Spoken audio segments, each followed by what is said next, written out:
آج جو مجھے موضوع دیا گیا ہے اس کے لیے میں نے سورہ اعراف کی آیت نمبر 157 کا آخری ٹکڑا جو ہے وہ آپ کو سنایا ہے۔ اس کا ایک پس منظر ہے وہ جان لیجیے۔ آپ کو معلوم ہے کہ جب حضرت موسیٰ بنی اسرائیل کو لے کر مصر سے نکلے ہیں، اس کے بعد مرحلہ آیا کہ اللہ تعالیٰ نے حضرت موسیٰ کو کوہ طور پر طلب فرمایا تورات عطا کرنے کے لیے۔ ان کی غیر حاضری میں ایک فتنہ کھڑا ہوا اور کچھ لوگوں نے ایک بچڑا بنا کر اس کی پرستش شروع کر دی بنی اسرائیل میں سے، سامری کا بنایا ہوا بچڑا۔ جب حضرت موسیٰ واپس آئے انہوں نے یہ دیکھا تو بہت غضبناک ہوئے، اور پھر اللہ تعالیٰ کے حکم سے فیصلہ ہوا کہ 12 قبیلوں میں سے جن لوگوں نے بھی یہ شرک کیا ہے ان کو انہی قبیلوں کے لوگ خود قتل کریں۔ کئی ہزار اسرائیلی قتل ہوئے۔ یہ بہت بڑا یوں سمجھیے کہ پرج ہوا ہے اس قوم کے اندر۔ اس کے بعد پھر مزید اللہ تعالیٰ کی خدمت میں استغفار کے لیے حضرت موسیٰ علیہ السلام اپنے 70 بڑے بڑے سردار جو تھے 12 قبیلوں کے ان کو لے کر حاضر ہوئے۔ وہاں انہوں نے استغفار کیا اور ایک دعا کی، پروردگار وَاكْتُبْ لَنَا حَسَنَةً فِي الدُّنْيَا وَالْآخِرَةِ، ہمارے لیے نیکی کا اندراج کر دے، دنیا میں بھی آخرت میں بھی۔ جواب ملا اللہ تعالیٰ کی طرف سے، دیکھو عذاب تو میں جس کو چاہوں گا دوں گا، اور ویسے میری رحمت ہر شے کے ساتھ موجود ہے، ہر شے کا وجود میری رحمت سے ہے، لیکن ایک میری خاص رحمت ہے جو میں لکھ رکھوں گا ان لوگوں کے لیے جو میرے نبی امی آخری رسول ان پر ایمان لائیں گے صلی اللہ علیہ وسلم۔ وہ جب آئیں گے اور وہ نیکی کا حکم دیں گے، بدی سے روکیں گے، پاکیزہ چیزوں کو حلال قرار دیں گے، ناپاک چیزوں کو حرام قرار دیں گے، نوع انسانی کے اوپر جو بوجھ تھے جو اس وقت ہوں گے ان کو اتاریں گے۔ وہ جب آئیں گے تو جو لوگ فالذین آمنوا بہ نمبر 1، وعزروہ نمبر 2، ونصروہ نمبر 3، واتبعوا النور الذی انزل معہ اولئک ھم المفلحون، جو لوگ ان پر ایمان لائیں گے، ان کی تعظیم اور توقیر کریں گے، ان کی مدد کریں گے، اور جو نور ان کے ساتھ نازل کیا جائے گا یعنی قرآن، اس کی پیروی کریں گے، وہ ہوں گے جو فلاح پانے والے ہوں گے، میری خصوصی رحمت سے حصہ ان کو ملے گا۔ اب یہاں پہلے تو دعا کر لیجئے، اللہم ربنا اجعلنا منہم، اے اللہ ہم سب کو ان میں شامل فرما دے جو تیرے نبی کے ساتھ تعلق کی ان 4 بنیادوں کی شرائط کو پورا کر سکے، تقاضوں کو پورا کر سکے۔ اب ذرا ان میں سے ایک ایک کو لیجئے۔ ایمان جانی پہچانی چیز ہے، ایمان جسے کہتے ہیں، اس کی تشریح میں جانے کی ضرورت نہیں، وقت بھی محدود ہے، لیکن ایک بات سمجھنے کی ہے بہت ضروری۔ ایمان کے 2 لیول ہیں۔ ایک قانونی ایمان ہے جس کی بنا پر ہم ایک دوسرے کو مسلمان سمجھتے ہیں، اس کا تعلق اقرار باللسان کے ساتھ ہے، زبان سے کہنا اشہد ان لا الہ الا اللہ وحدہ لا شریک لہ واشہد ان سیدنا و مولانا محمد عبدہ ورسولہ۔ کوئی ہندو تھا، سکھ تھا، پارسی تھا، عیسائی تھا، یہ کلمہ کہے اور اسلام میں آ گیا۔ لیکن یہ زبانی کلامی ایمان جو ہے یہ انسان کی سیرت و کردار پر اثر انداز نہیں ہو سکتا۔ یہی وجہ ہے آج ہم دیکھ رہے ہیں مسلمان ہی جھوٹ بھی بول رہا ہے، مسلمان ہی بے ایمانی بھی کر رہا ہے، مسلمان ہی خیانت بھی کر رہا ہے، مسلمانوں کے لیڈر بلینز کی خیانت کر رہے ہیں۔ یہ کون ہے؟ سب مسلمان ہیں۔ وہ اس کی وجہ کیا ہے کہ ہم صرف قانونی مسلمان ہیں اور ہمارا ایمان قانونی ایمان ہے۔ اس کے لیے اسلام کا لفظ قرآن میں آیا ہے سورہ حجرات میں، قالت الاعراب آمنا قل لم تؤمنوا ولکن قولوا اسلمنا۔ اے نبی یہ بدو کہہ رہے ہیں ہم ایمان لے آئے، ان سے فرما دیجئے تم ہرگز ایمان نہیں لائے ہو، یوں کہو کہ ہم مسلمان ہو گئے ہیں۔ ولما يدخل الايمان في قلوبكم، ابھی تک ایمان تمہارے دلوں میں داخل نہیں ہوا۔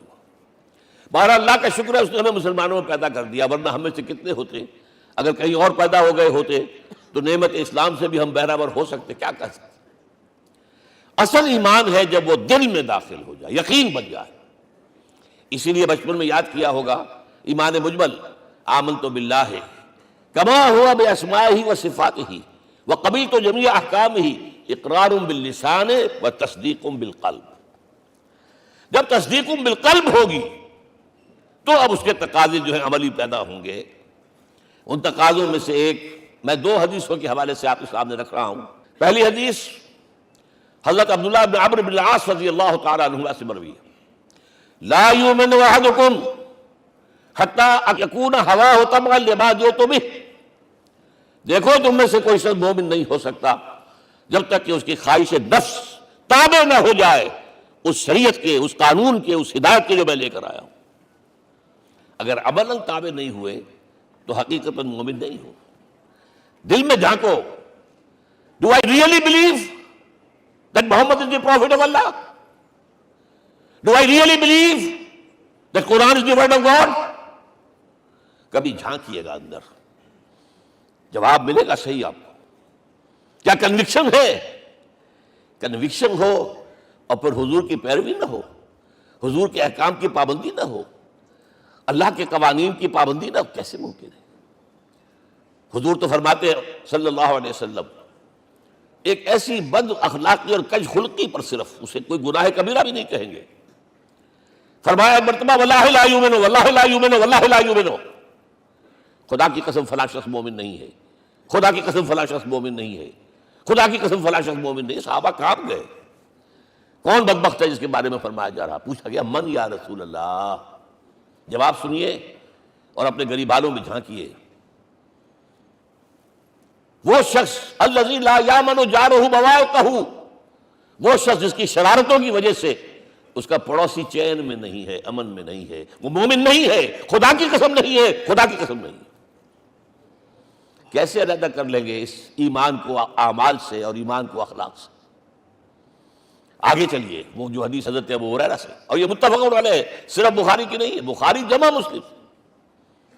لا یؤمن احدکم حتی اکون احب الیہ من والدہ وولدہ والناس اجمعین، تم میں سے کوئی شخص مومن نہیں ہو سکتا جب تک کہ میں اسے محبوب تر نہ ہو جاؤں، اپنے باپ سے بھی، اپنے بیٹے سے بھی، اور تمام انسانوں سے۔ جھانک لیجئے دل میں، صورتحال یہ ہے یا نہیں ہے؟ کیوں محبوب ہو جائیں؟ اس لیے کہ آپ کے ذریعے ہدایت ملی ہے، آپ کے ذریعے ہم اللہ سے جڑے ہیں، اور آپ کو معلوم ہے دنیا میں کوئی شاہ ہدایت نہیں، نعمت نہیں ہے جب تک کہ نعمت ہدایت نہ ہو۔ اگر صحت اچھی ہے، ہدایت نہیں ہے، تو بدماشیاں کریں گے، کیا کریں گے؟ آپ کو معلوم ہے صحت اچھی جو ہے کدھر جا کے کھپے گی اگر ہدایت نہیں ہے۔ اگر دولت ہے، ہدایت نہیں، کیا کریں؟ گلچھرے اڑائیں گے، عیاشیاں کریں گے، لوگوں پر اپنی دولت کا روب گاٹیں گے۔ اولاد ہے، ہدایت نہیں ہے، یہ اولاد سہار روح بھی بن جائے گی کہیں آپ کے لیے۔ کوئی شے نعمت نہیں ہے جب تک کہ نعمت ہدایت نہ ہو، اور ہدایت ہمیں ملی محمد الرسول اللہ صلی اللہ علیہ وسلم کے ذریعے۔ تو آپ سے بڑھ کر محبوب کون ہوگا؟ اس کے ضمن میں ایک بڑا پیارا واقعہ آتا ہے۔ حضرت عمر سے پوچھتے ہیں حضور ایک مرتبہ، عمر تمہیں مجھ سے کتنی محبت ہے؟ اندازہ کیجیے کہ اس قدر اپنائیت کسی سے ہوتی ہے تب یہ سوال ہوتا ہے، عمر تمہیں مجھ سے کتنی محبت ہے؟ عرض کیا حضور مجھے آپ دنیا کے ہر انسان سے زیادہ محبوب ہیں۔ فرمایا اور اپنی جان سے؟ ذرا سا توقف کیا، دل میں جھانکا، ہاں حضور اب میں یہ بھی کہتا ہوں کہ میری جان سے بھی زیادہ عزیز ہے مجھے۔ آپ نے فرمایا الان عمر اب پہنچے ہو جو مقام ہے، اب درکار ہے، جو مطلوب ہے۔ تو محبت اس درجے کی، اطاعت اس درجے کی اگر نہیں ہے تو ایمان نہیں ہے۔ ہاں قانونی ایمان ہے، اب مسلمان ہے، اللہ کا شکر ہے، بہت بڑا فضل ہے۔ اب اگلے بات پر آئیے، الضروح، ان کی توقیر، ان کی تعظیم کرے۔ یہ تعظیم کس درجے میں؟ اب وقت بہت کم ہے، میں صرف آپ کو سورہ حجرات ہی سے مثال دے رہا ہوں۔ فرمایا گیا یا ایھا الذین آمنوا لا ترفعوا اصواتکم فوق صوت النبی ولا تجہروا لہ بالقول کجہر بعضکم لبعض ان تحبط اعمالکم وانتم لا تشعرون۔ اے ایمان والو، کبھی اپنی آواز کو حضور کی آواز سے بلند تر نہ کر دینا، کبھی جس طرح بلند آواز سے ایک دوسرے سے بات کرتے ہو ایسے نہ کر بیٹھنا، مبادا تمہارے سارے اعمال حبط ہو جائیں اور تمہیں پتہ بھی نہ چلے۔ تم تو کہو گے میں نے کوئی گناہ کبیرہ تو نہیں کیا، میں نے کوئی ڈاکہ نہیں ڈالا، چوری نہیں کی، کوئی زنا نہیں کیا، کوئی شراب نہیں پی، لیکن یہ سوء ادب، لا ترفعوا اصواتکم فوق صوت النبی ولا تجہروا لہ بالقول کجہر بعضکم لبعض ان تحبط اعمالکم وانتم لا تشعرون۔ یہاں ایک میں عملی بات بھی آپ کے سامنے رکھ دوں، صحابہ کے بارے میں تو بات سمجھ میں آ گئی کہ اپنی آوازیں پست رکھیں. ہم کیسے کریں؟ ہمارا ایک طرز عمل ہونا چاہیے. اگر کسی گفتگو میں کوئی شخص کہ حضور نے یہ فرمایا ہے، کبھی یہ نہ کہے میں نہیں مانتا. ہاں توقف کر لیں، بھائی میں تحقیق کروں گا کہ واقعی یہ حدیث صحیح ہے یا نہیں ہے. ٹھیک، ضروری نہیں کہ جو کہہ دیں مان لیں آپ. محدثین نے کتنی محنتیں کر کر کے چھانٹی کی ہے. لہذا یہ، لیکن فوراً اگر آپ بتا نہیں میں نہیں مانتا، یہ عقل کے خلاف ہے، یہ فلاں ہے، یہ وہ، یہ ہے کہ جو آپ سوء ادب کے مرتکب ہو رہے ہیں نبی اکرم صلی اللہ علیہ وسلم کی بارگاہ میں. ہاں توقف کریں، غور کریں، تحقیق کریں، معلوم ہو کہ یہ حدیث پختہ نہیں ہے، مستند نہیں ہے، پھر دوسری بات ہے.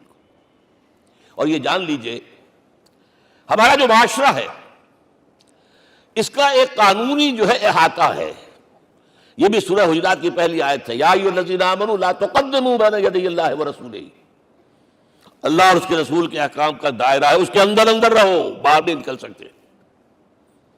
لیکن اس دائرے کے اندر ایک مرکزی شخصیت جس کی دل آویزی، جس کا حسن سلوک، جس کا حسن کردار، جس کا حسن اخلاق مرکز بن جائے، تمام لوگوں کی جذباتی محبت کا مرکز بن جائے، اگر یہ نہیں ہوگا تو معاشرہ مضبوط نہیں ہوگا.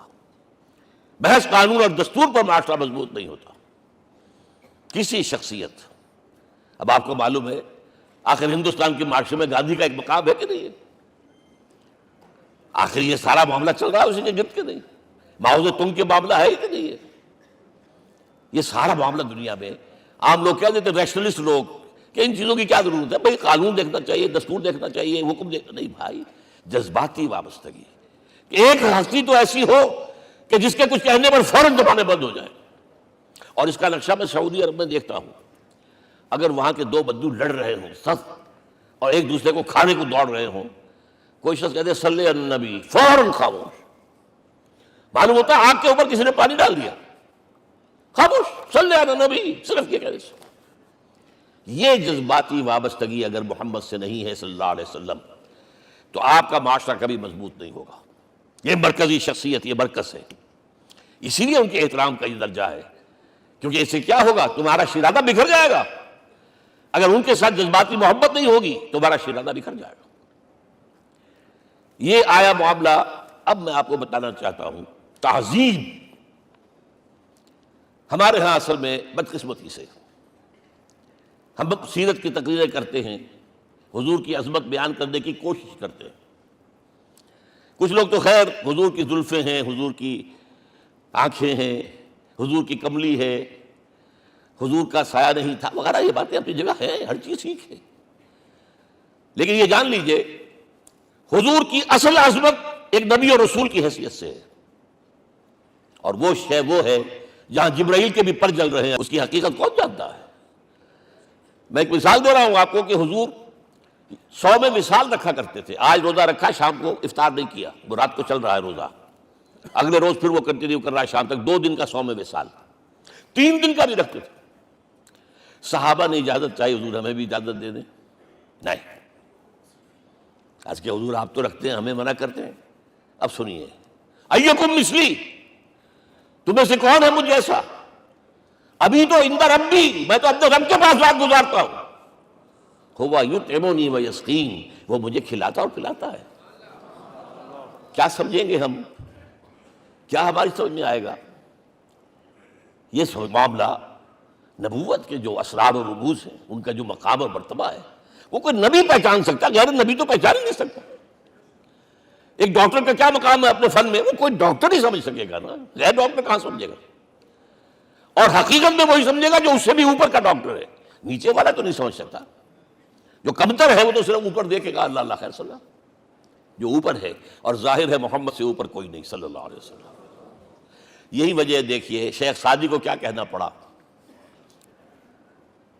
یا صاحب الجمال و یا سید البشر من وجهك المرير لقد نور القمر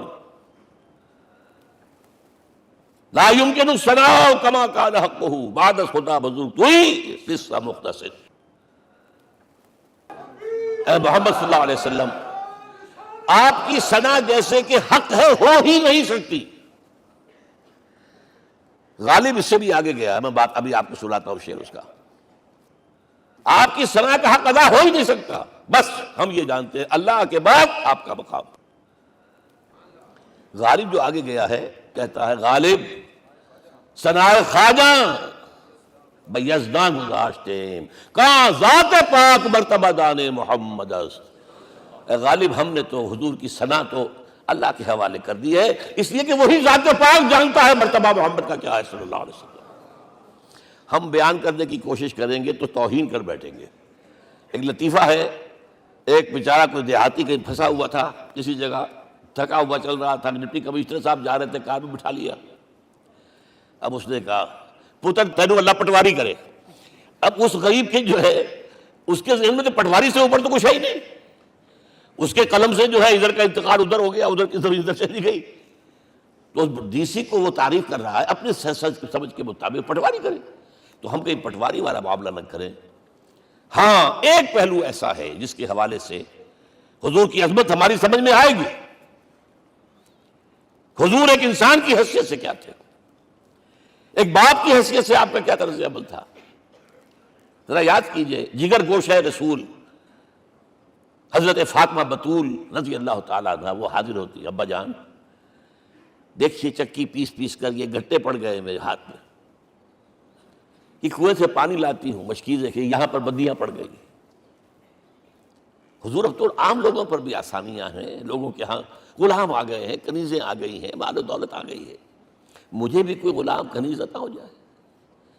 اور آپ کو معلوم ہے یہ لخت جگر نور چشم محمد کی سب سے پیاری بیٹی صلی اللہ علیہ وسلم، کوئی شک نہیں اس میں، فاطمہ کیا بیتی ہوگی حضور کے قلب پر. لیکن فرمایا کیا بیٹی یہ دنیا کی چیزیں ہمارے لیے نہیں ہیں، میں تمہیں اس سے بہتر شے دیتا ہوں. تسبیح فاطمہ ہر نماز کے بعد 33 مرتبہ سبحان اللہ، 33 مرتبہ الحمدللہ، 33 مرتبہ اللہ اکبر کہہ لیا کرو. لیکن سوچ لیجئے دل پر کیا گزری ہوگی صلی اللہ علیہ وسلم. حضرت عائشہ سے پوچھئے، حضرت خدیجہ سے پوچھئے حضور کیسے شوہر تھے. آپ سے زیادہ خواتین کے حق میں نرم، گھر کے کام کا جھاڑو دے رہے ہیں، کپڑے جو ہیں بوسیدہ انہیں سی رہے، گھر میں بیٹھے ہوئے یہ کام کرتے تھے. بہرحال ایک بات میں آپ سے عرض کروں، آپ انسان کی جس حیثیت کا بھی ذہن میں تصور کریں گے وہ ساری حیثیتیں محمد میں موجود ہیں صلی اللہ علیہ وسلم.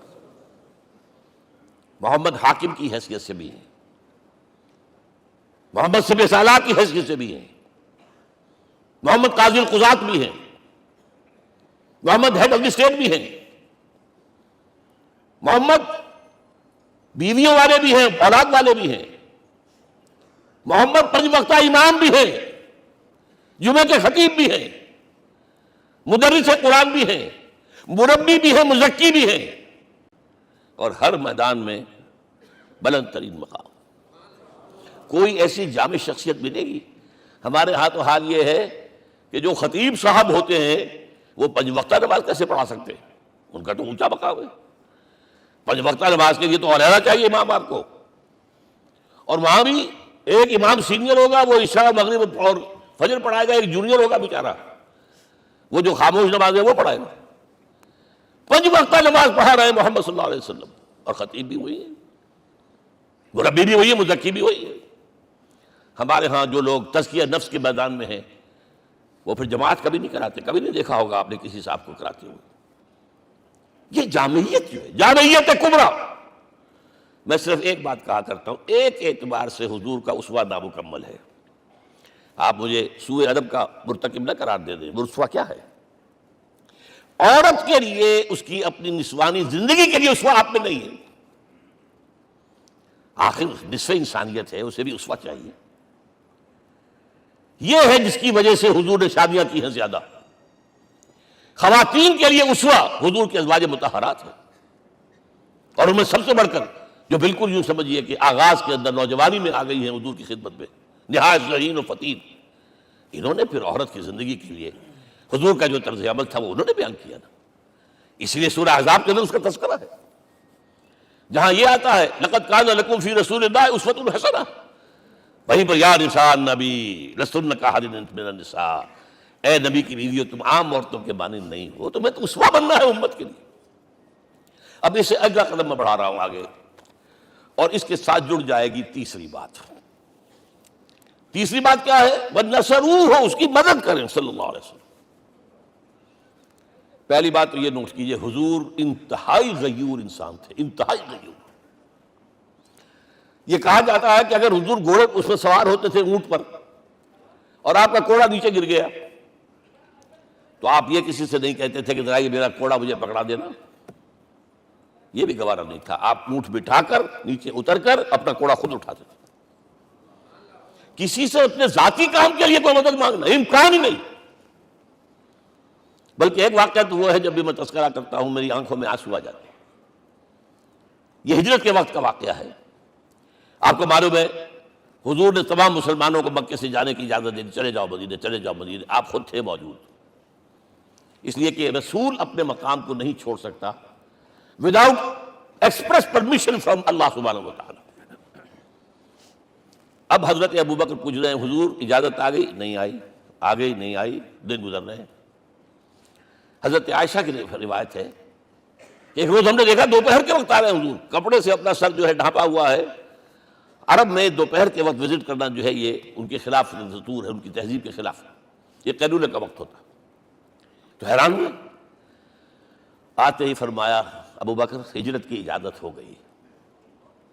اب انتہائی خوشی سے اور بڑی امید میں کہ بڑی شاباش ملے گی، حضرت ابوبکر فرماتے ہیں، عرض کرتے ہیں حضور میں نے 2 اونٹیاں تیار کر رکھی ہیں، خوب کھلا پلا کے انہیں فرما کیا ہوا ہے، یہ ہجرت میں ہمارے کام آئے گی۔ حضور تھوڑا سا توقع فرماتے ہیں، پھر کہتے ہیں اچھا ٹھیک ہے، ایک میں استعمال کروں گا لیکن میں اس کی قیمت ادا کروں گا۔ حضرت ابوبکر رو پڑے، حضور مجھ سے یہ مغایرت،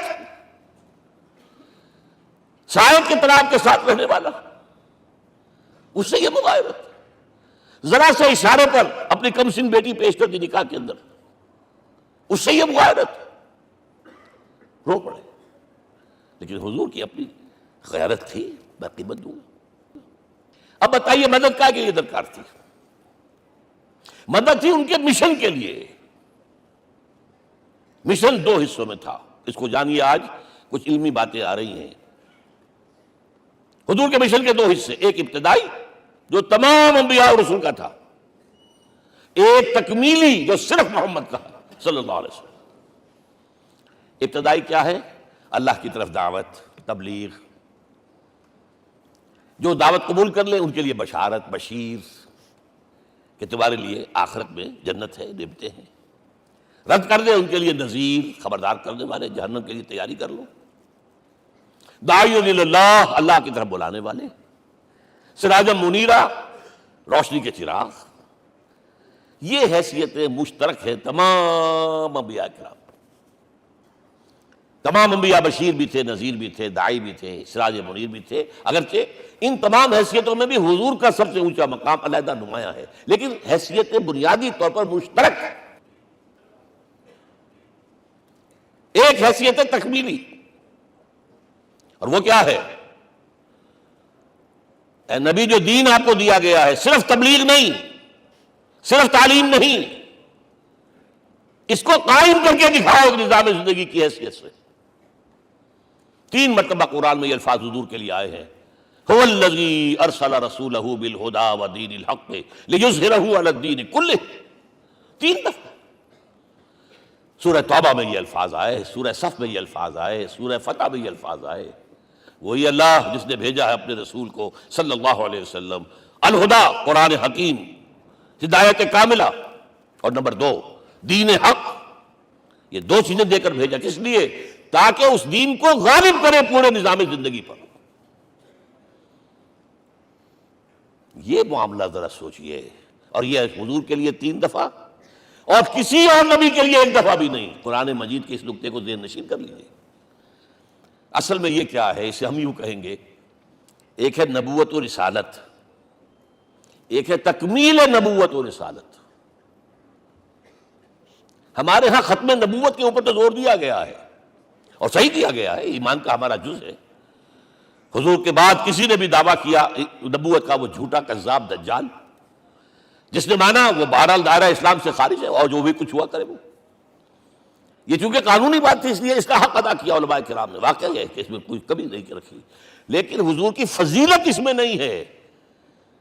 فرض کیجئے کہ نبوت چلی آ رہی تھی ہموار طور پر ایک جگہ آ کے ختم ہو گئی، تو فضیلت کون سی ہوئی؟ نہیں، نبوت اور رسالت تدریجاً ترقی کرتے ہوئے اپنے نقطۂ عروج کو پہنچ کر ختم ہوئی، یہ ہے فضیلت۔ اب آپ سوچئے الہدیٰ دیا گیا حضور کو، تو کیا تورات میں ہدایت نہیں تھی؟ سورہ اعراف کی آیت ہے، سورہ مائدہ کی، انا انزلنا التوراۃ فیہا ھدی ونور، ہم نے نازل کی تھی تورات، اس میں ہدایت بھی تھی، نور بھی تھا، ہم مانتے ہیں اللہ کی کتاب تھی۔ وہی فرمایا ہے انجیل فیہا ھدی ونور، اس میں ہدایت بھی تھی، نور بھی تھا۔ پھر یہ الہدیٰ قرآن آیا، یہ کیا ہے؟ ہدایت نے درجہ بدرجہ ترقی کرتے ہوئے قرآن میں آ کر کامل ہو گئی، ہدایت کامل۔ وجہ کیا ہے؟ انسان کا شعور بھی تو درجہ بدرجہ بڑھا ہے۔ ایک وقت تھا ہمارا بچپن تھا، فکر کے اعتبار سے، سوچ کے اعتبار سے، علم کے اعتبار سے، ہمارے آباء و اجداد کبھی جو رہتے تھے غاروں کے اندر یا کبھی آئے ہیں تو کیا تھا ان کے پاس؟ اب اس وقت جو ہے کسی کو آپ پرائمری کے بچے کو پی ایچ ڈی ڈاکٹر رکھ دیجئے ٹیوٹر، تو کیا پڑھائے گا تو وہی جو پرائمری کا بچہ سمجھ سکے۔ لہذا وہ جو کہا گیا تھا آدم کو اس زمین کی خلافت دیتے، فَإِمَّا يَأْتِيَنَّكُم مِّنِّي هُدًى فَمَن تَبِعَ هُدَايَ فَلَا خَوْفٌ عَلَيْهِمْ وَلَا هُمْ يَحْزَنُونَ۔ یہ ہدایت رفتہ رفتہ آئے گی۔ اور یہ بات جان لیجئے، پروفیسر ڈاکٹر محمد شریف نے جو کتاب لکھی ہے فلسفے کی تاریخ پر، اس میں بتایا ہے کہ 1200 برس انسانی تاریخ کے بہت ہی پروڈکٹیو ہے فلسفیانہ فکر کے لیے۔ From 600 BC to 600 AD 1200 years سارے فلسفے اسی میں پیدا ہوئے۔ سقراط، بقار، افلاطون اور یہ سب نکل گیا، کنفیوشس بھی آ گیا، تاؤ بھی آ گیا، اور بدھ بھی آ گیا، جین بھی آ گیا، سب آ گئے۔ گویا کہ انسان جب کچھ سوچ سکتا تھا، جتنا سوچ سکتا تھا سوچ چکا۔ اور یہ بھی سنا دوں، حضرت عیسیٰ نے کہا تھا اپنے حواریوں سے، ڈپارٹنگ جو میسج تھا، مجھے ابھی تم سے اور بھی بہت باتیں کرنی تھی، لیکن تم ان کا تحمل نہیں کر سکو گے، جب وہ فارقلیت آئے گا صلی اللہ علیہ وسلم تو تمہیں سب کچھ بتائے گا۔ لہذا جب انسان بلوغت کو پہنچا ہے فلسفیانہ فکر کے اعتبار سے، تب، اور یہ بھی نوٹ کر لیجئے، بہت اہم بات کہہ رہا ہوں، چند مہینے غار حرا کی تنہائیوں میں اللہ تعالیٰ نے حضور کو وہ سارا ذہنی سفر طے کرایا ہے۔ کیا کرتے تھے حضور جا کر غار حرا میں؟ کبھی سوچا آپ نے؟ اگر آپ یہودیوں میں پیدا ہوئے ہوتے تو یہودی طرز پر آپ عبادت کرتے، اگر کہیں عیسائیوں میں پیدا ہوتے تو عیسائیوں کی طرف پر آپ تو نہیں تھے، آپ تو پیدا ہوئے مشرکین میں شرک کرنے کا امکان ہی نہیں آپ کے لیے، تو کیا کرتے تھے؟ حدیث کے الفاظ یہ یتحنث فی، وہاں جا کر عبادت کرتے تھے۔ اب شارحین حدیث نے بہت عمدہ لکھا ہے، کان صفت تعبدہ فی غار حرا التفکر والاعتبار، غار حرا میں آپ کی عبادت فکر، غور و فکر، تفکر اعتبار، جس کی میں تعریف یہ کر رہا ہوں، جس کو کہا کبھی اکبر الہ آبادی نے، خدا کے کام دیکھو بعد کیا ہے اور کیا پہلے، نظر آتا ہے مجھ کو بدر سے غار حرا پہلے۔ تم غار حرا کو نہیں جانتے؟ مصطفیٰ اندر حرا خلوت گزید، قوم آئین و حکومت آفرید۔ The most productive part of the period life of Muhammad is that which he passed in غار حرا۔ فکر کی ساری جو ہیں بلندیاں طے کی، تب آیا ہے اقرا بسم ربک، اب اللہ کا الہدیٰ شروع ہوا ہے۔ اچھا، اسی طرح نمبر 2، دین حق مکمل ہوا ہے۔ ورنہ جب ہم کبھی غاروں میں رہتے تھے، کسی میونسپلٹی کا بھی سوال نہیں، نظام کسے کہیں گے؟ پھر یہ ہے کہ قبائلی نظام آیا، چلیے ایک شیخ ہے اس کا کہنا ماننا ہے سب کو، کچھ نظام تو بن گیا نا۔ اور نظام جہاں آئے گا جکڑ بندی ہو جائے گی، اب تم فلاں قبیلے کے شخص ہو، اس کا قبیلے کا سردار یہ، تمہیں حکم ماننا پڑے گا، اس قبیلے کی روایت یہ ہے، تمہیں پیروی کرنی پڑے گی، you have to do it whether you like it اور ناٹ۔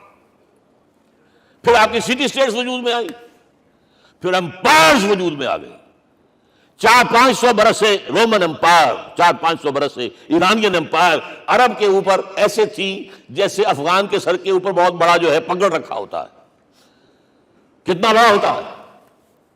وہ کسی نے شعر کہا بھی تھا، مجھے تو اب یاد نہیں، کہ سر پہ باندھے ہوئے پورا افغانستان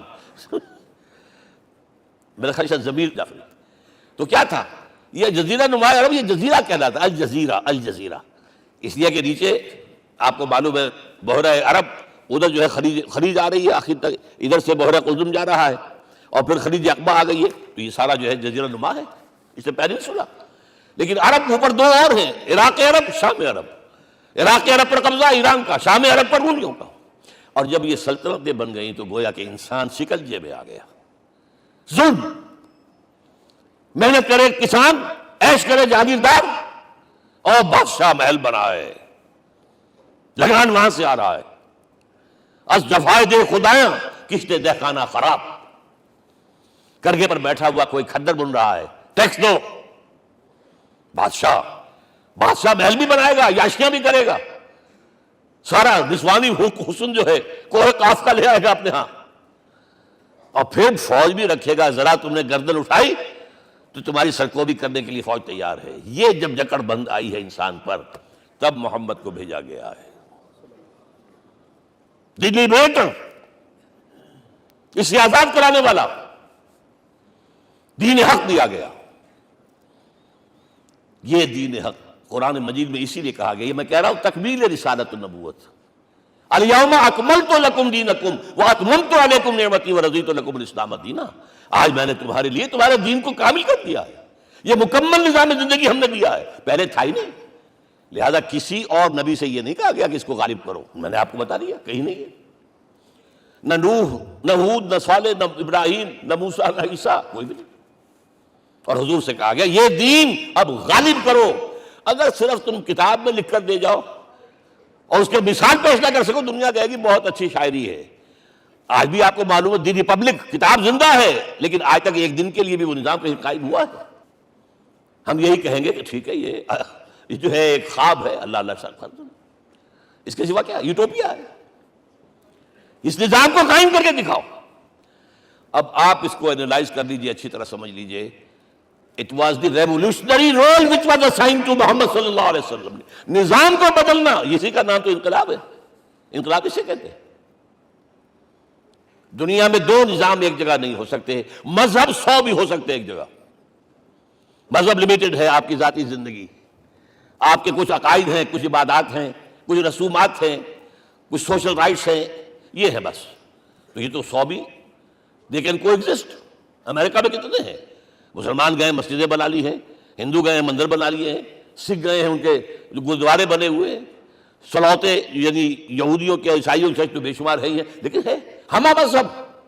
لیکن دین تو دو نہیں ہو سکتے، یا ڈیموکریسی ہوگی یا بادشاہت ہوگی، ایک تو دو تو نہیں ہو سکتے، یا کیپٹلزم ہوگا یا سوشلزم ہوگا، دو تو نہیں ہو سکتے، یا تھیوکریسی ہوگی یا ڈیموکریسی ہوگی، دو نہیں ہو سکتے۔ اور یہ بھی آپ کو معلوم ہے دنیا میں کہیں ویکوم نہیں ہے، نظام کے اعتبار سے کبھی نہیں رہا ہے، ہر ایک نظام موجود ہے۔ آپ کوئی دوسرا نظام لانا چاہتے ہیں، پہلے اس کو جڑ سے اکھیڑنا پڑے گا۔ گفت رومی ہر بنائے کہنا کا آباداں کلند، تم نہ دانی اولا تعمیر راں ویراں کلند۔ رومی نے کہا ہے کہ دیکھو اگر کوئی نئی تعمیر تمہیں کرنی ہو تو تم جانتے نہیں ہو پہلے پرانی تعمیر کو گرانا پڑتا ہے، پہلے آپ نظام جڑ سے کھینچ کر پھینکیں گے باہر، تب نظام لائیں گے نا۔ اور یہ ظاہر بات ہے جو نظام بھی ہے اس کے ساتھ ویسٹڈ انٹرسٹ ہے، اس کے ساتھ پریولیج کلاسز ہیں، دے وانٹ اسٹیٹس کو، وہ کوئی تبدیلی نہیں ماننے کو تیار، کیونکہ اسی نظام کی شاخوں پر تو ان کے گھونسلے بنے ہوئے، وہیں سے تو مفادات ان کے وابستہ ہیں۔ لہذا نظام جو ہے بدلنے کے لیے جانیں دینی پڑتی ہیں، خون بہانا پڑتا ہے، جان جوکھوں کا کام کرنا پڑتا ہے، اس کے بغیر نظام نہیں بدلتا۔ اور محمد کا رول صلی اللہ علیہ وسلم، یہ ہے وہ عظمت محمد کی جو انسان نے پہچانی ہے۔ میں 3 گواہیاں آپ کے سامنے پیش کر رہا ہوں، 1 from the east, 2 from the west, 3 کا یہ ملوے ہے۔ یہی لاہور 1920، یہاں ایک بریڈلا ہال ہوتا تھا، اس بریڈلا ہال میں ایمن رائے کی ایک تقریر۔ And who was Herman Roy? Personal friend of Lenin, member of the Communist International. He knew what revolution is. اور اس نے ہسٹوریکل رول آف اسلام تقریر کی لاہور کے اندر 1920 میں، اور اس نے کہا تاریخ انسانی کا عظیم ترین انقلاب وہ تھا جو محمد نے برپا کیا صلی اللہ علیہ وسلم۔ میں تو اس کی ذہانت کی دادی بغیر نہیں رہا. دیکھا بعض مورخین یہ جو فتوحات کی ہیں صحابہ کرام نے، ان کو سمجھ بیٹھتے ہیں جیسے اٹیلا نے فتوحات کی ہیں یا چنگیز خان نے کی ہے یا کسی اور. کہاں وہ کہاں یہ. وہاں صرف تباہی آتی تھی. اور محمد صلی اللہ علیہ وسلم کے پیروکاروں نے جب دنیا فتح کی ہے، نئی تہذیب دی ہے، نیا تمدن دیا ہے، نیا نظام دیا ہے، روشنی دی ہے، علوم کو تازہ کیا ہے، علوم ایجاد کیے ہیں. یہ ہے وہ انقلاب جو محمد نے برپا کیا صلی اللہ علیہ وسلم. یہ کتاب آج بھی ہندوستان میں چھپتی ہے، بمبئی میں، دی ہسٹوریکل رول آف اسلام. اور میں سمجھتا ہوں کہ ہندو ہے، کمیونسٹ ہے اور گواہی دے رہا ہے. دوسرا، یہ تو چونکہ بڑی ریسنٹ پاسٹ کی بات ہے، ڈاکٹر مائیکل ہارٹ ایک کتاب لکھتا ہے دی 100. اس کا سب ٹائٹل کیا ہے؟ A selection and gradation of the 100 most influential personalities of the human race, human history. پوری انسانی نسل میں سے ان لوگوں کو چن لو جنہوں نے اس کی تاریخ کے دھارے کے رخ کو موڑا ہو. ادھر جا رہا تھا ادھر کر دیا، ادھر جا رہا تھا ادھر کر دیا. جن لوگوں نے بھی تاریخ کا دھارا موڑا پہلے سلیکٹ کر لو. سلیکشن 100 آدمی کا نام آ گئے. اب گریڈیشن، ان میں سب سے زیادہ کس نے کیا؟ اور ٹاپ پر لایا محمد کو صلی اللہ علیہ وسلم. یہ کتاب تو اویلیبل ہے، پڑھیے. اور چونکہ عیسائی ہے اور حضرت عیسیٰ کو نمبر 3 پر لے گیا، غور کیجئے. نمبر 2 پر لایا نیوٹن کو، بابائے طبیعیات. اور پھر کہتا ہے naturally I owe an explanation. میں عیسائی ہوتے ہوئے I am placing Muhammad at 1 at top. How? This is because, یہ لفظ یاد کیجئے، this is because he is the only person supremely successful in both the religious and secular fields. ذہانت، وہ زندگی جو آج تقسیم کر دی گئی ہے، یہ مذہبی زندگی ہے، یہ سیکولر ہے، یہ ریاست ہے، قانون ہے، یہ ہے وہ، اس کو الگ رکھو بھائی، مذہب کو الگ رکھو.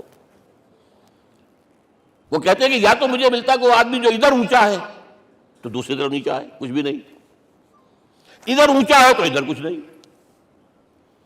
روحانیت میں، دین میں، اخلاق میں عیسیٰ سے اوپر کون جائے گا؟ لیکن حکومت میں، ریاست میں کوئی پدہ بھی نہیں رکھا، زیرو. مذہب کتنا بڑا پیدا کر دیا گوتم بدھ نے، لیکن ریاست، حکومت زیرو. اور بڑے سے بڑے جو ہے شہنشاہ اور بڑے سے بڑے کانکرس کوئی چلا آیا ہے. آپ سوچئے جو گریک آ رہا ہے، جو سکندر اعظم کہاں سے چل کر مقدونیہ سے کہاں پہنچ گیا؟ بیاس تک. اٹیلا کہاں سے پہنچ گیا؟ مشرق سے مغرب تک. لیکن مذہب و اخلاق کے اندر زیرو نہیں بلکہ مائنس ویلیو لانی پڑے گی. ایک ہی انسان ہے. آپ کم سے کم give credit to his honesty. ایک ہی انسان، دو ہے ہی نہیں. He is the only person supremely successful in both the religious and the secular fields. اب آئیے تیسری میں گواہی دے رہا ہوں ایک ایسے شخص کی جو ویسے شاتم رسول ہے، گالیاں دی ہیں اس نے، بدترین گالیاں دی، رقیق حملے کی، جیسے رشدی نے کیے ہیں ایسے تسلیمہ نسرین نے کیے ہیں، سب اس طرح کے کیے ہیں. وہ ایچ جی ویلز ہے، فکشن سٹوری رائٹر، ہسٹورین بھی ہے. 2 کتابیں ہیں اس کی تاریخ پر، تاریخ انسانی عالم، short history of the world and concise history of the world. جو رقیق حملے کیے ہیں میں اس کا ذکر نہیں، ذکر اس لیے کر دیا کہ معلوم ہے وہ دشمن ہے، دوست نہیں ہے. اگر کسی کا دوست ہوگا تو تعریف کرے گا. وہ دشمن ہے، میں اسٹیبلش کرنا چاہتا ہوں. He is enemy. اور عربی زبان کا ایک مقولہ یہ ہے کہ الفضل ما شہدت بہ الاعداء. فضیلت تو وہ ہوتی ہے جس کی گواہی دشمن دے. جب وہ آیا ہے concise history of the world میں، چیپٹر آخری حضور کا، جو حضور کے چیپٹر میں جو آخری بات خطبہ حجۃ الوداع کو کوٹ کیا ہے، لا فضل لعربی علی عجمی ولا لعجمی علی عربی ولا لأحمر علی اسود ولا لأسود علی احمر الا بالتقوی. کسی عرب کو کسی عجمی پر کوئی فضیلت نہیں، کسی عجمی کو کسی عرب پر کوئی فضیلت نہیں، کسی گولے کو کسی کالے پر کوئی فضیلت نہیں، اور کسی کالے کو کسی گورے پر کوئی فضیلت نہیں. ہاں، تقوی کے ساتھ فضیلت. اب ذرا میرا ایک لفظ نوٹ کیجئے، کیا لکھتا ہے اس پر؟ Although the sermons of human freedom, fraternity and equality were said before also, and we find a lot of these sermons in Jesus of Nazareth, مسیح ناصری حضرت عیسیٰ علیہ السلام کے ہاں بھی واعظ تو ہمیں بہت ملتے ہیں, but it must be accepted that it was Muhammad sallallahu alaihi wasallam who for the first time in history established a society based on these principles. انسانی حریت, اخوت, مساوات, اس کے واسطے کہنے تو بہت آسان ہے, تقریریں کرنی تو بہت آسان ہے, لیکن ان ویلیوز کو باقاعدہ اسٹیبلش کرنا ایک سوسائٹی میں ماننا پڑتا ہے, یہ اسے دینا پڑا ہے کریڈٹ جو بھی ہے. لیکن ایک بات نوٹ کر لیں, مبادہ کہیں آپ میرے بارے میں سوء ظن ہو جائے, تازہ ایڈیشن جو اب اویلیبل ہے اس میں سے یہ نکال دیے گئے ہیں. آج کے جو ان کے ایڈیٹرز ہیں ان کی حلق سے نیچے نہیں اتر رہے. اتنی بڑی حقیقت, آپ پنجاب لائبریری یا پبلک لائبریری سے جا کے پرانا ایڈیشن لیجیے, کنسائزیشن آف دی ورلڈ کے اندر آپ کو یہ الفاظ مل جائیں گے. Although the sermons of human fraternity, freedom and equality were said before also, and we have a lot of these sermons in Jesus of Nazareth, but it must be accepted that it was Muhammad sallallahu alaihi wasallam who for the first time in history established a society based on these principles.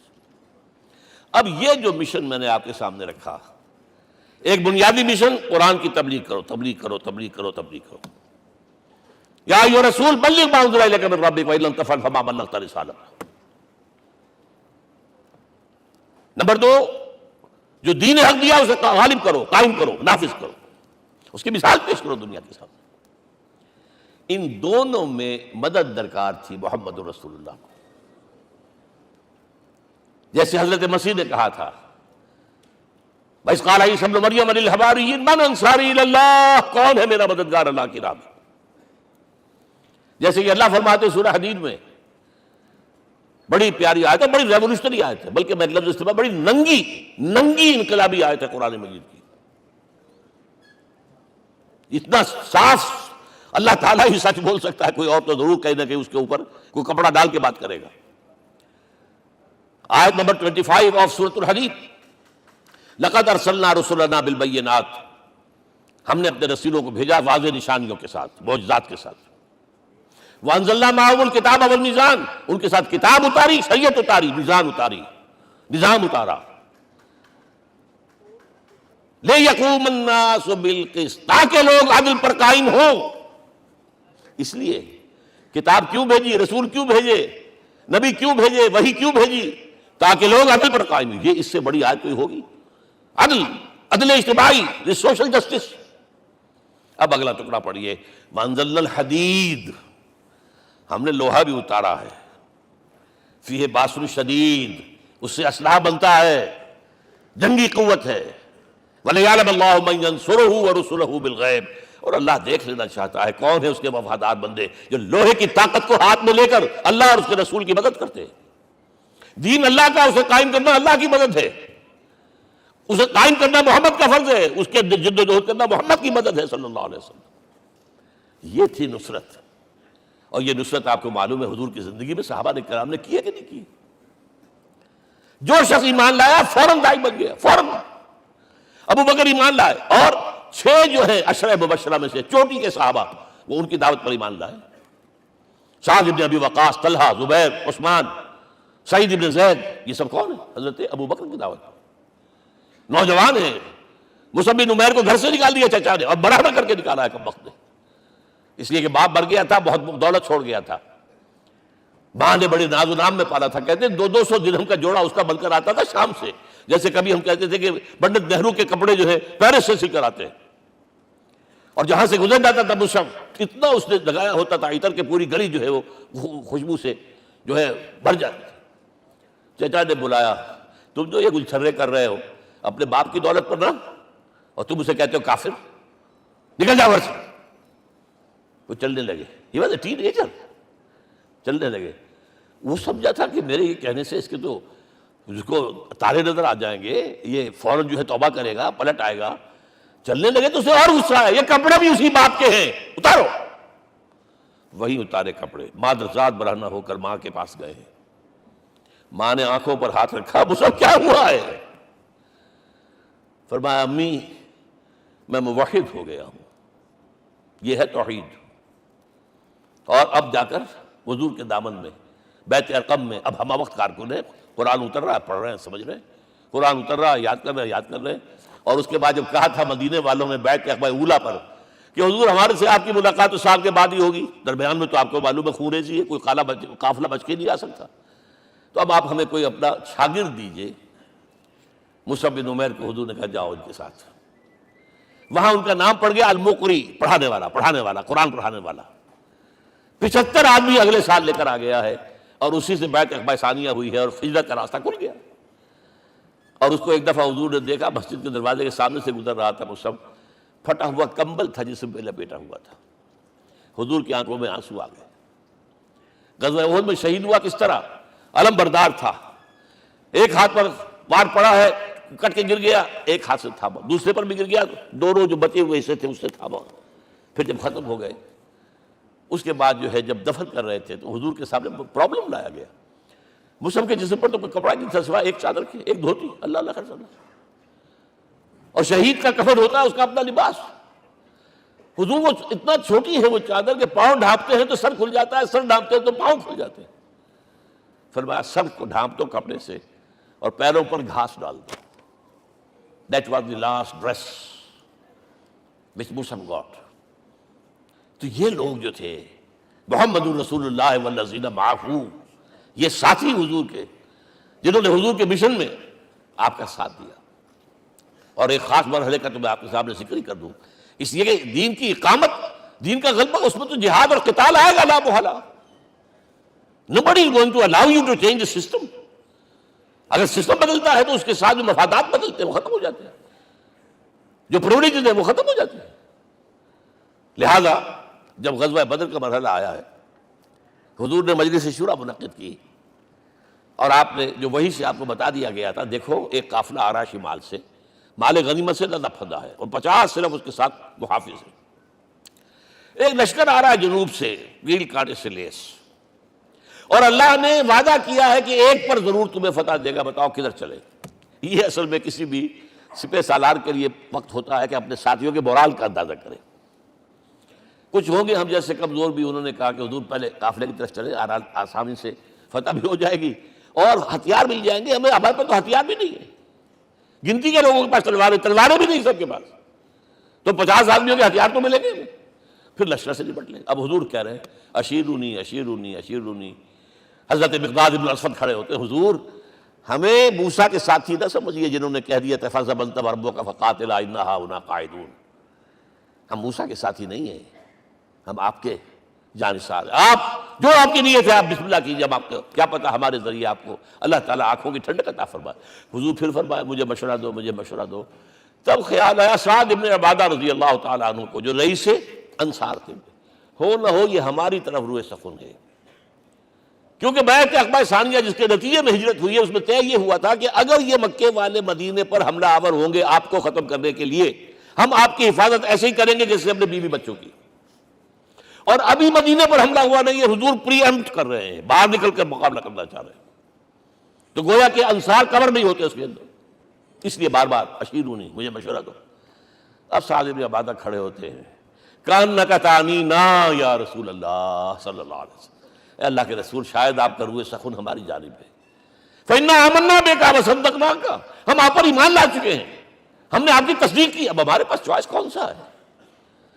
اگر آپ آگے چلیں ہم پیچھے چلیں گے، اگر برق الغماد تک پہنچیں گے ہم اپنی اونٹنیوں کو دبلا کر دیں گے، یمن کا آخری شہر جو ہے برق الغماد، اور اگر آپ ساحل سمندر پر کھڑے ہو کر اپنی سواری سمندر میں ڈالیں گے ہم بھی ڈال دیں۔ بہرحال یہ مراحل ہیں کہ جن سے گزر کر حضور نے اللہ کے دین کو غالب کیا اور قائم کیا، اور اس ہر سطح پر، ہر مرحلے پر صحابہ کرام نے آپ کا ساتھ دیا۔ جہاں آپ کا پسینہ گرا وہاں انہوں نے اپنے خون کی ندیاں بہا دی۔ محمد رسول اللہ والذین معہ اشداء علی الکفار رحماء بینہم، یہ ہے در حقیقت عظمت محمد صلی اللہ علیہ وسلم۔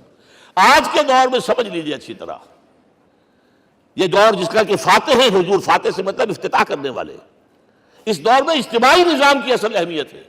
اجتماعی نظام غلط ہے، ایکسپلائٹیٹو ہے، تقسیم دولت کا نظام غلط ہے۔ کیا ہوگا؟ ایک طرف دولت جمع ہوگی، ایکومولیشن آف ویلتھ، ایک طرف بھوک، افلاس، فاقہ ہوگا۔ شاہ ولی اللہ دہلوی کہتے ہیں کہ جس معاشرے میں تقسیم دولت کا نظام غلط ہو جائے، یہ دو دھاری تلوار ہے، دو دھاری، دونوں طرف کاٹتی ہے. ایک طرف دولت جمع ہوگی تو عیاشیاں ہوں گی، بدماشیاں ہوں گی، کچھ چل رہے ہوں گے، وہ بھی خراب، معاشرے کے لیے خراب. اور ایک طرف فقر ہوگا اور بھوک ہوگی اور فاقہ ہوگا، یہ بھی خراب. اس لیے کہ حضور فرماتے ہیں کاد الفقر اور یہ پورا کفر، فقر تو انسان کو کفر کی حد تک پہنچا دیتا ہے.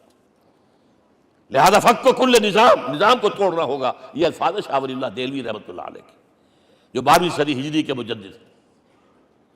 اس نظام کو بدلنا. اب آپ سوچئے حضور صلی اللہ علیہ وسلم نے جب اپنے اس مشن کی تکمیل کر لی، تو میں اب دو باتیں آپ کو بتا رہا ہوں.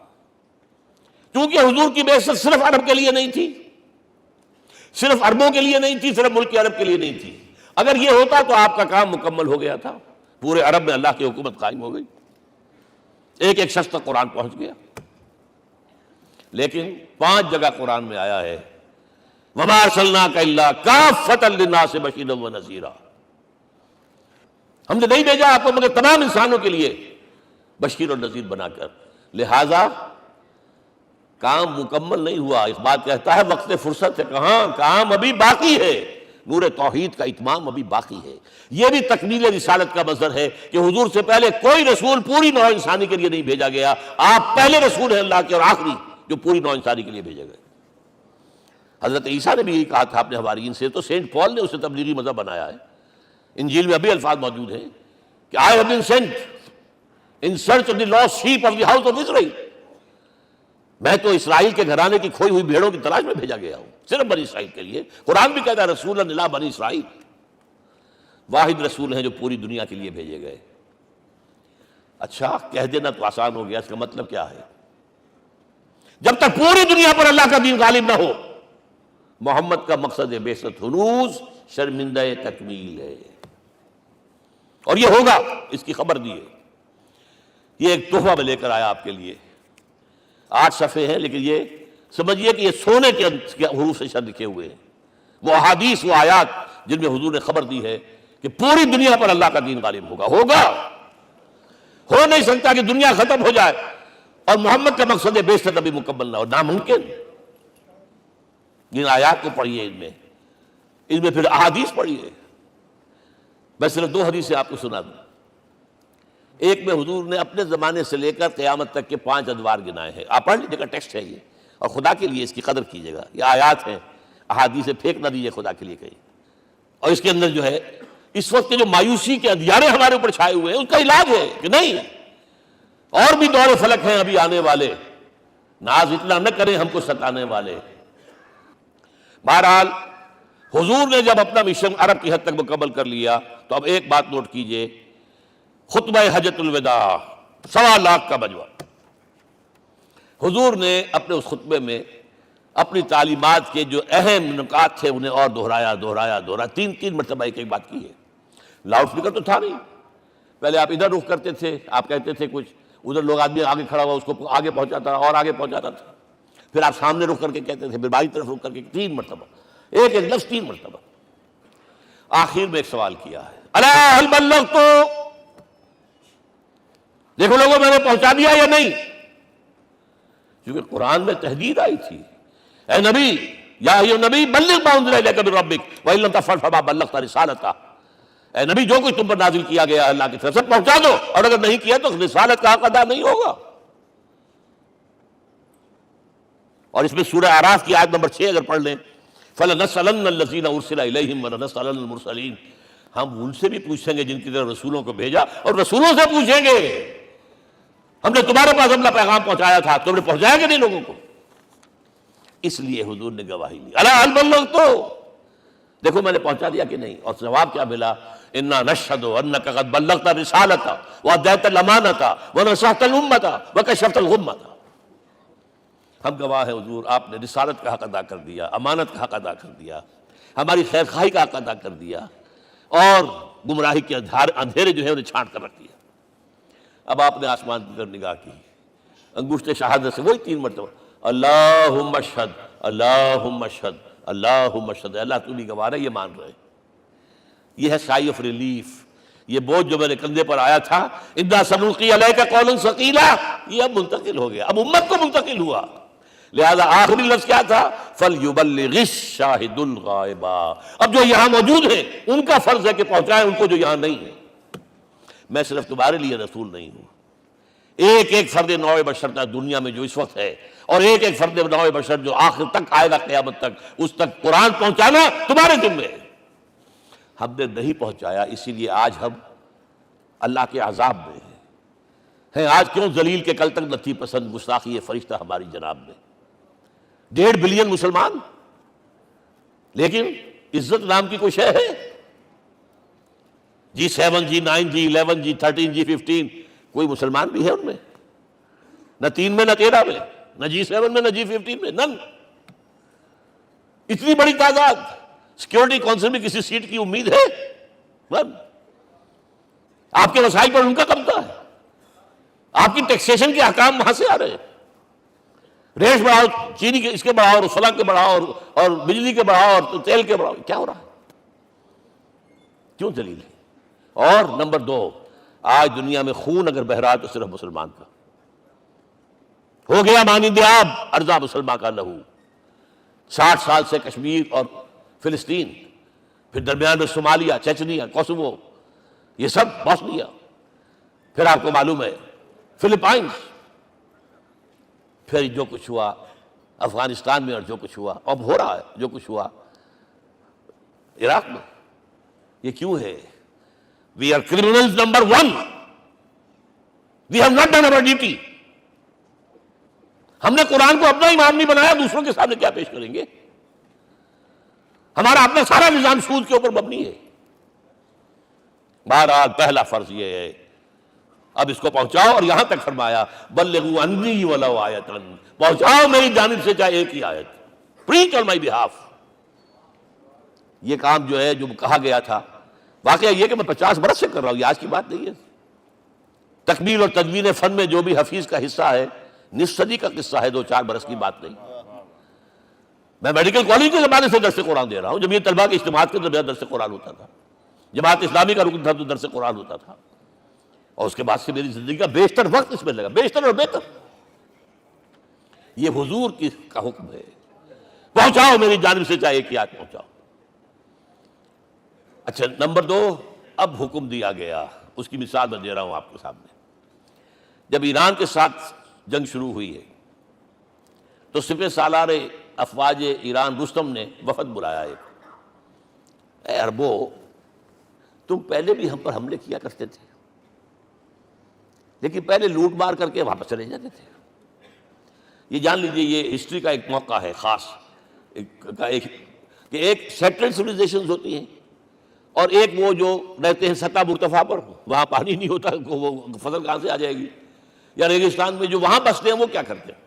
وہ وقتاً فوقتاً جاتے ہیں، جھپٹا مارتے ہیں، لوٹ مار کرتے ہیں، لے کر وہاں سے دولت آتے ہیں، اسی پر ان کی گزارا تھا۔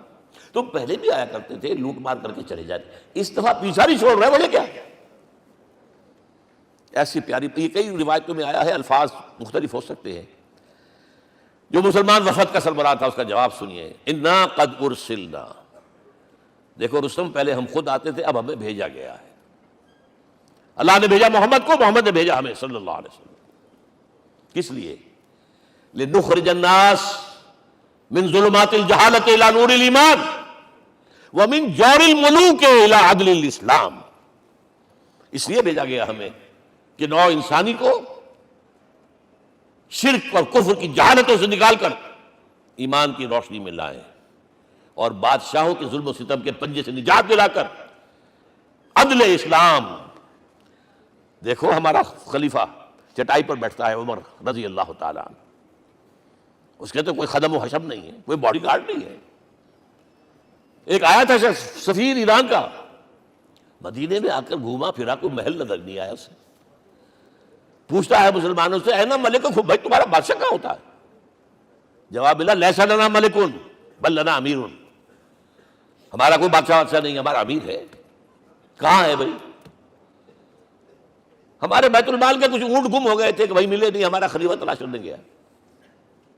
اب اس نے کسی کو لیا ہوگا، آئیڈینٹیفائی کر سکے، ڈھونڈ کر جا کر ایک جگہ دیکھا، دھوپ تیز ہو گئی تھی، حضرت عمر تھک گئے تھے، لہذا ایک درخت کے سائے میں اپنے کوڑے کا تکیہ بنا کر لیٹے ہوئے استراحت فرما رہے ہیں، کوئی خادم نہیں، کوئی خدم و حشم نہیں، کوئی باڈی گارڈ نہیں۔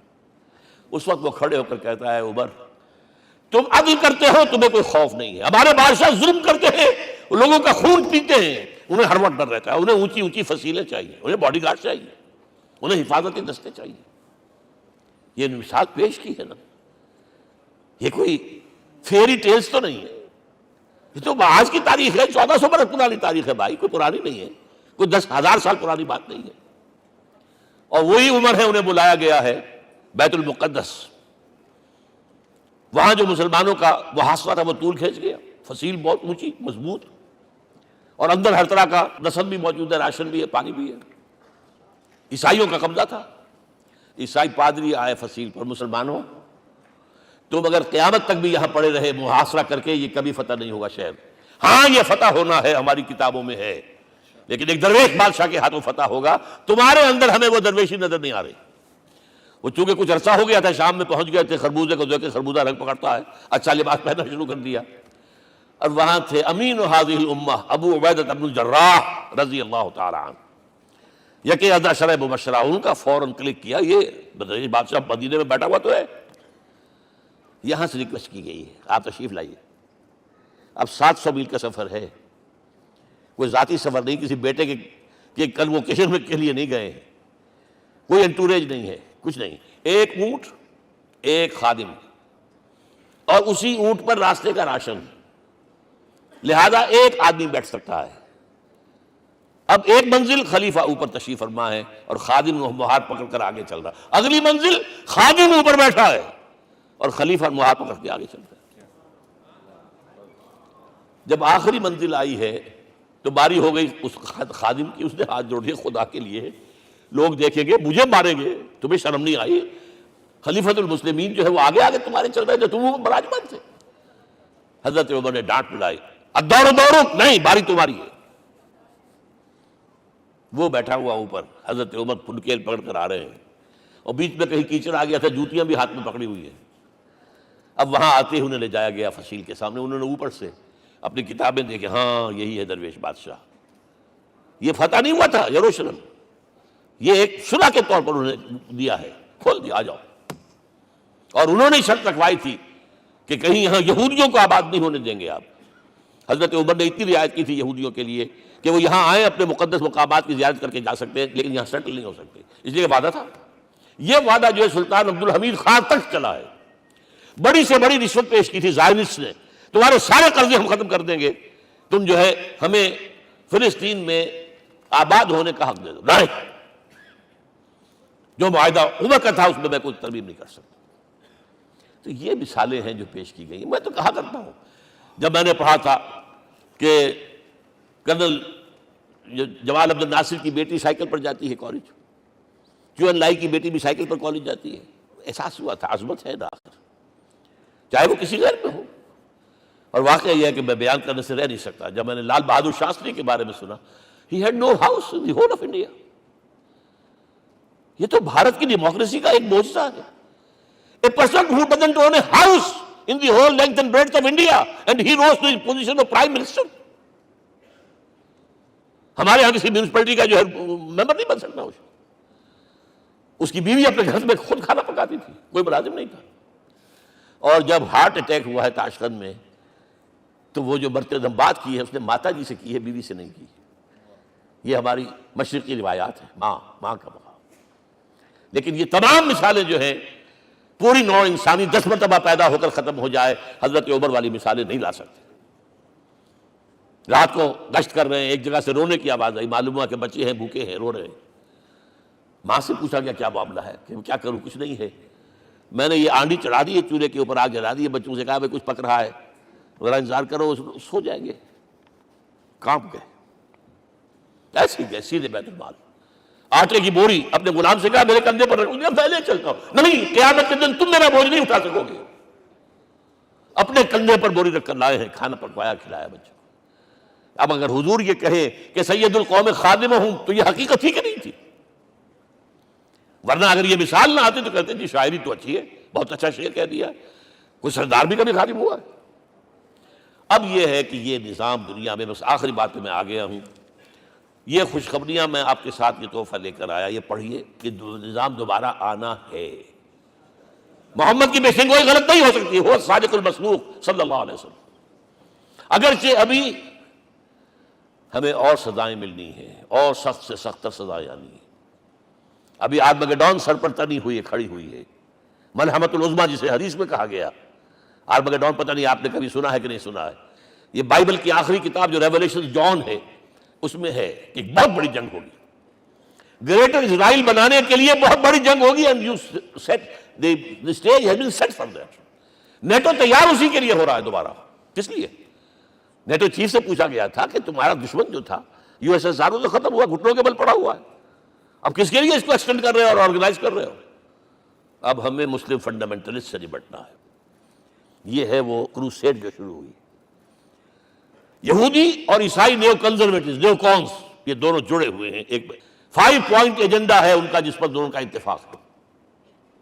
تو ابھی ہم پر بڑے برے وقت آنے ہیں، ہمیں سزائیں ابھی اور ملنی ہیں، لیکن ٹیبلز ول بی ٹرنڈ۔ دنیا میں اللہ کا دین قائم ہوگا، چاہے ابھی اور اپس اینڈ ڈاؤنز آئیں گے، لیکن ہوگا، لیکن ہوگی، وہ وقت آئے گا اللہ کا دین قائم ہوگا پوری دنیا میں۔ ایک حدیث میں آپ کو سنانے چلا تھا، حضرت ثوبان سے رضی اللہ تعالیٰ عنہ، مسلم شریف کی روایت ہے۔ حضور نے فرمایا ان اللہ زوالی الارض، اللہ نے میرے لیے پوری زمین کو لپیٹ دیا۔ فرائے تو مشارقہا و مغاربہا، میں نے اس کے سارے مشرق دیکھ لیے، سارے مغرب دیکھ لیے۔ وَإِنَّ أُمَّتِي سَيَبْلُغُ مُلْكُهَا مَا زُوِّيَ لِي مِنْهَا، میری امت کی حکومت ان تمام علاقوں پر قائم ہو کر رہے گی جو اللہ نے زمین کو لپیٹ کر مجھے دکھا دیے۔ یہ ہونا ہے، and that is going to be the end of this world۔ آرمگیڈون بھی آ جائے گی پہلے، ملحمۃ العظمیٰ بھی آئے گا، سزائیں بھی ملیں گی، بالآخر وہ ہوگا۔ لیکن آخری بات، میرے اور آپ کے لیے مسئلہ لمحہ فکریہ کیا ہے؟ میں اور آپ کہاں کھڑے ہیں؟ Are we on the side of Allah or on the side of America؟ بہرحال یہ تو جو اپس اینڈ ڈاؤنز آنے ہیں، میرے اور آپ میں سے ہر شخص کے سوچنے کی بات یہ ہے، یہ تو انقلاب تو آئے گا، حضور کے ذریعے سے آیا، کچھ لوگ حضور کے ساتھی بن گئے، ان کی دنیا بن گئی، آخرت بن گئی، قیامت کے بعد جو کچھ ملنا ہے اللہ تعالیٰ روح و ریحان و جنت النعیم۔ کچھ رہ گئے کہ چاہے سگا چچا تھا محروم رہ گئے، ابو لہب۔ آج بھی یہ قافلہ ادھر چل رہا ہے۔ اقبال نے بالکل ٹھیک کہا ہے کہ دنیا کو ہے پھر مار کا روح و بدن پیش، تہذیب نے پھر اپنے درندوں کو ابھارا، اللہ کو پاور دیے مومن پہ بھروسہ، ابلیس کو یورپ کی مشینوں کا سہارا۔ اور صحیح کہا ہے، آخری بات جو کہہ رہا ہوں، ایک نقطہ میرا رہ گیا ہے، وَاتَّبَعُوا النُّورَ الَّذِي أُنزِلَ مَعَهُ، چوتھی بات، اور یہ کہ وہ لوگ جو اس نور کا اتباع کریں گے کہ جو ان کے ساتھ نازل کی قرآن، اس لیے کہ قرآن ہی ذریعہ ہے، اعلیٰ انقلاب ہے۔ قرآن انسانوں کو بدلتا ہے، افراد کو، افراد مل کر جماعت بن کر وہ جو انقلاب برپا کرتے ہیں، بٹ انڈیویجول چینج۔ اقبال کے الفاظ میں چوں بجا در رفت جہاں دیگر شود، یہ قرآن اگر کسی کے باطن میں اتر جاتا ہے تو اس کے اندر انقلاب آ جاتا ہے۔ He is a change person from within, واتبعوا النور الذی انزل معہ۔ لیکن آخری دور کے بارے میں چند اشعار سنا رہا ہوں۔ شب گریزاں ہوگی آخر جلوہ خورشید سے، یہ چمن معمور ہوگا نغمہ توحید سے، ہو کر رہے گا، اور پھر دلوں کو یاد آ جائے گا پیغام سجود، پھر جبیں خاک حرم سے آشنا ہو جائے گی، اور آنکھ جو کچھ دیکھتی ہے لب پہ آ سکتا نہیں۔ میں وہ حیرت ہوں کہ دنیا کیا سے کیا ہو جائے۔